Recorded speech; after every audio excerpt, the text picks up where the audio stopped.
Updating apps on your Android phone is one of the easiest ways to keep your device secure, stable, and running smoothly. In this guide, I'll show you how to update apps on any Android phone using the Google Play Store. First of all, open the Google Play Store app. Make sure your phone is connected to a stable Wi-Fi or mobile data network, so the updates can download without interruption. Next, tap your profile icon in the top right corner of the Play Store. This opens a menu with several account and app management options. From there, tap Manage Apps and Device. The Play Store will automatically check your installed apps and let you know if any updates are available. If updates are available, you'll see an Updates Available section.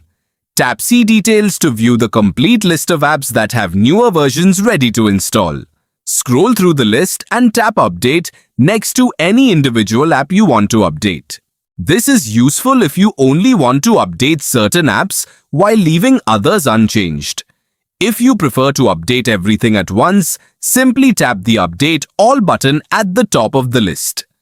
The Play Store will begin downloading and installing all available updates automatically.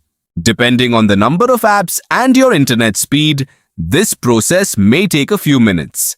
It's a good idea to keep your apps updated because updates often include bug fixes, security improvements, new features, and better performance. Regular updates can also help prevent app crashes and improve compatibility with the latest version of Android. That's all there is to it. Enjoy the latest app features and improvements. Thanks for watching and subscribe for more helpful Android tips and tricks.